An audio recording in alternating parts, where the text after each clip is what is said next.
place that help them to measure and monitor their long-term solutions.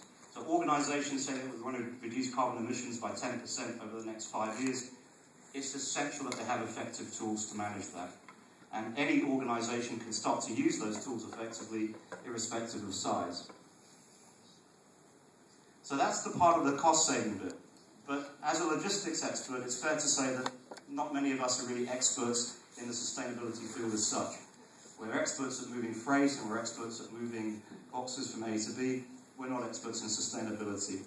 So the best organizations, I think it's fair to say, do collaborate very strongly with international partners and look for help. And I think there's no doubt that as an industry, we have a lot of opportunity to collaborate with very, very strong existing sustainable partners. Irrespective of size, like I say, sustainability requires collaboration, and by doing so, you can actually set your long-term strategies, improve your measurement, and improve your branding as a result of that. And the very most important thing that I think we're going to see in the future is just because you have a sustainability practice in place, you need to have proper measurement. Otherwise, how sure are we that you actually have a strong sustainability program in place? The best companies have got certification programs. They're externally verified, they're externally audited, and they're recognized as being experts because of the fact that they take the time to practice what they preach. We've seen a lot in our industry of organizations making statements such as we're reducing carbon footprint, but not having verifications, not having proper tools, not having proper monitoring systems in place. And as we move forward, we're going to see that many more customers and many more governments are going to enforce very, very strong monitoring verification to ensure that your accuracy in figures is there. So why do we talk about software, and why do we talk about this in the nature of environment?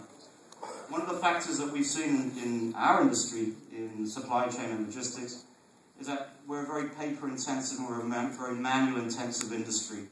And whilst we create software tools, we actually do create a lot of additional inefficient workflow throughout our organizations.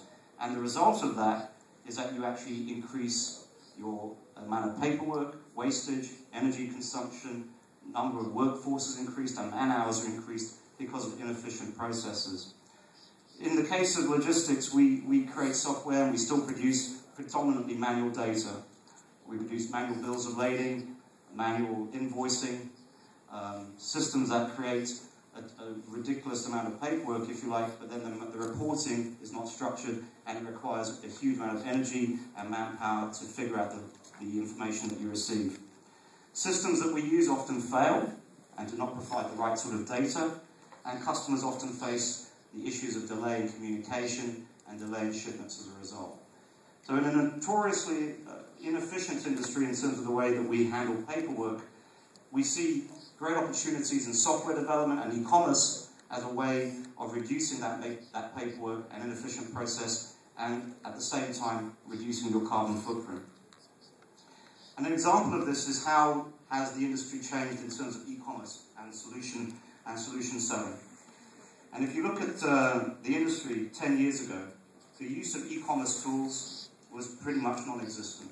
Organizations made bookings through paper and fax. They created bills of lading through paper and fax. Documentation flows for invoicing, manifests, customs manifests, all paper related.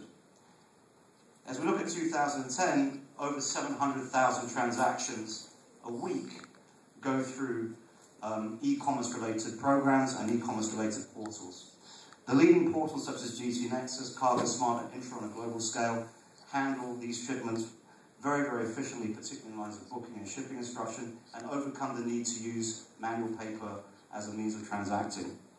Shipping lines themselves are trying to reduce their carbon footprint by saying we prefer to receive information electronically as opposed from faxes or from the traditional paper-focused systems. And as a result of this, we can see